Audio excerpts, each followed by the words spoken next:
was an absolute exorcism that needed to be made in order for Colombia to get to the final of the Copa America. It wasn't going to be easy. It wasn't going to be walk in the park, no big deal. It was anyone who thought that is out of their mind. Anyone who thought that this was going to be a walk in the park and it was going to be a formality, I don't know, something was probably wrong with you. It was a very good opponent. It was a, if it wasn't Colombia, it was going to be obviously Uruguay that went to the final. But Colombia knew that in order to get to where they want to be, they're going to suffer much more than they ever had to. And they had to do things differently than they've done it before. And they had to think things differently than they had done before in order to get where they have never been before. Or where they've been before, but under different circumstances. It would be probably better said. Again, it's all about, I could talk about tactics all I want, but in the second half, basically, those tactics went out the window after Daniel Munoz was sent off during stoppage time, which was very innocent, which made things harder, which made things more complicated. Imagine Uruguay were making things complicated at 11 on 11. Imagine how it was 11 v 10. It was basically sweating blood, and you had to be able to think that way. And you're going to have to continue thinking that way because it's going to be that way from here on out for the next 90 minutes that are played in this Copa America for Colombia. You have to think of it that way because it's exactly what you have to do. Daniel Munoz fell, again, those little lapses that you have. But it's not the lapses that you have. It's the lapses that you have and what happens after that. Now, if there is a fortunate part, if there is a positive in all of that, was that it didn't happen in the 56th minute where you're scrambling and trying to reshape things and trying to figure things out as you go. Daniel Munoz gets sent off, maybe a couple of minutes go by, halftime, it helps Nestor Lorenzo kind of reshape everything. And yes, there were instances where Richard Rios, look, I'm not even going to talk about the referee. The Mexican referee was a disaster. I mean, he was right with the sending off. That's fine. There's no argument with that. And it was innocent.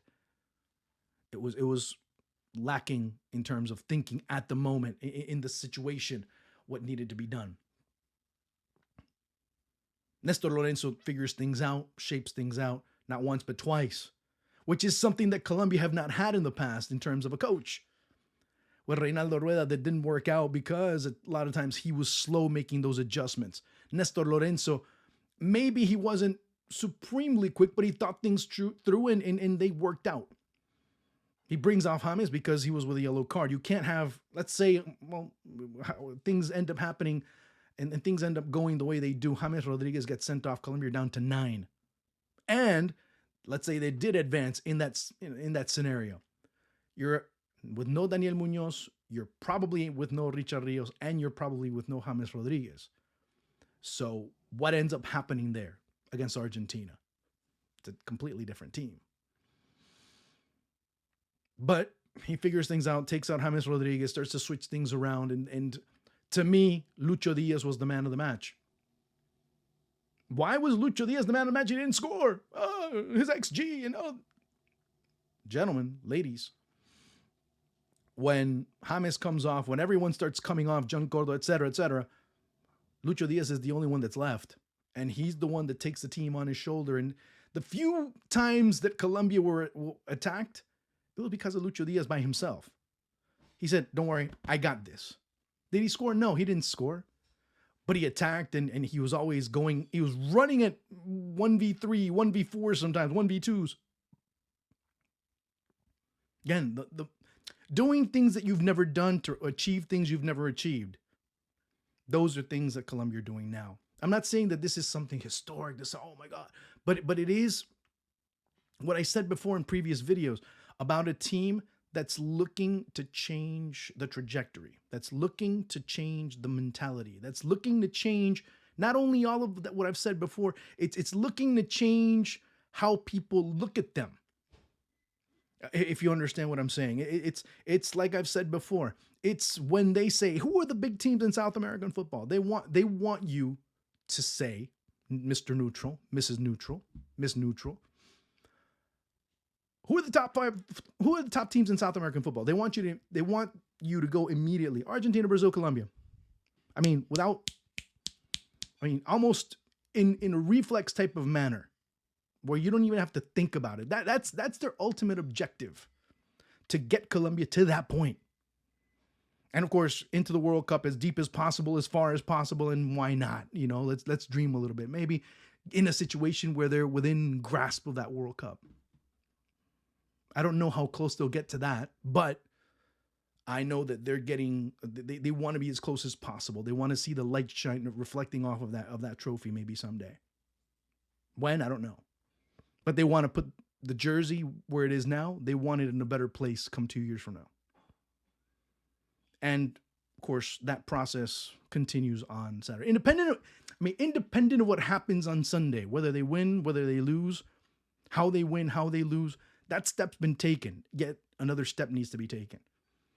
When you reach the top of a mountain, then all of a sudden you look up and there's another mountain. And that's another mountain that you have to climb. And then that's another mountain after that. And there's another mountain after that. That's exactly what Colombia is looking for. Those challenges to keep them going and going and going. Not, we got to the final, we're happy. They're not thinking that. This team is not thinking that way. Previous teams would have thought that way. Oh, happy to be here. And that's when they got torched. And that's when they get beat. And that's when the mistakes. And that's when then this. And that's when then that. And that's when the expectations are here and they come crashing down. Colombia man down, they suffered a lot. I mean, Luis Suarez hit the post. George Andarascaeta ends up missing one or two shots. Uruguay came close. Now, I'm not saying that Colombia didn't. They had a Mateus Uribe. I think one shot that, I think it was Mateus Uribe, or who ends up hitting it off the. It was Mateus Uribe that hit one off the post, and then Rochet, who had there were some Uruguayan players today that had horrid games. Rochet, one of them. Jose Jimenez had a horrid game. Darwin Nunez was just absolute shite. There were a few others. Maxi Araujo was basically non-existent. So you had that.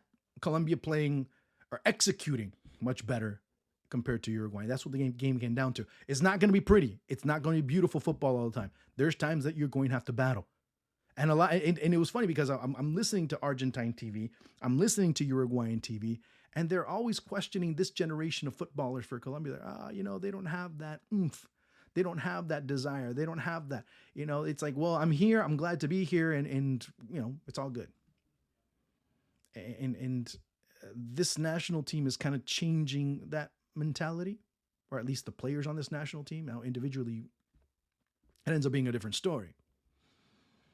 So, with all of this, we end up analyzing what ends up happening on the pitch in Charlotte.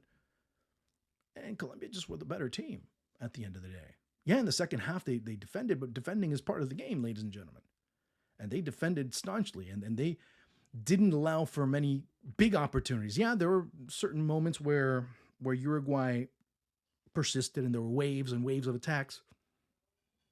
That didn't really translate into much, save for the ones that I mentioned before. But again, Uruguay didn't play their best match. Colombia played one of their better matches, but they knew the context of this game as soon as Daniel Munoz was sent off, that the context of the game completely switched, that the context needed to go into more combative area, and that's always going to favor Uruguay. And today it kind of didn't, because in all the combativeness that Uruguay had, they lost their clarity. And when they lost their clarity, they lost their objective or the possibilities or the options of going towards goal, and they were making bad decisions, especially in the creative area. In a more creative situation. Those players that need to find ways to dart those balls through and create those opportunities in front of goal. Maybe they didn't have as much clarity as they would have wanted. And those in front of goal didn't have clarity either. The aim wasn't there. The balls that were missed were incredibly missed. And of course, there was a little bit of luck. There was that. There was a little bit of luck. You always have to have it. Now, is it champions luck? That's still left to be seen. I mean, I'm not going to go and and start going into that route of speculation. But if it is, well, in hindsight, we'll look at those moments and say, you see, there it is. Yeah. Luck of a champion. Maybe. We shall see. But in the all-encompassing analysis of it all, it will be unfair to look at this Uruguay side and say that they played poorly in this tournament. But at the same time, you're going to say, well, they were a man up for a half and they couldn't find a way. But then again, you got to give a lot of credit to Colombia, who were able to reorganize themselves defensively, who ended up at one point playing a 5-3-1, but then they were able to do enough from a transitional standpoint to cause Uruguay to say, hey, you know what? Let's these guys are keeping us honest. These guys are keeping us in a position where if we're attacking way too much, they can beat us with a deep ball. Lucho Diaz isn't going to be the type of player that's going to turn his back and have a defender on top. He's going to bring the ball down. No, you have to send the ball into space so he can run onto it. And maybe to a certain extent, that's more dangerous. When Sinisterra came on, then you saw a little bit more danger coming from Colombia with those types of balls, with those types of plays. And that's where a lot of things changed in the match. And you had a certain level of comfort. But with all the balls, the opportunities, and the wastefulness that Uruguay had towards the end of the match, you end up saying, you know what, maybe it is Colombia's night. And at the end, it ended up being exactly that. Now, in the days and nights leading to the final, yeah, Miami is going to be jumping. But I can tell you one thing. This entire South Florida area is going to be very excited because it's an area where two of the biggest groups of people live. And it's going to be a true expression of football, I hope, at least from that perspective. And I just hope that first and foremost, it's a great final. And second, well, do wish Colombia win. At least from my perspective, from my own selfish intentions. We shall see if that does happen.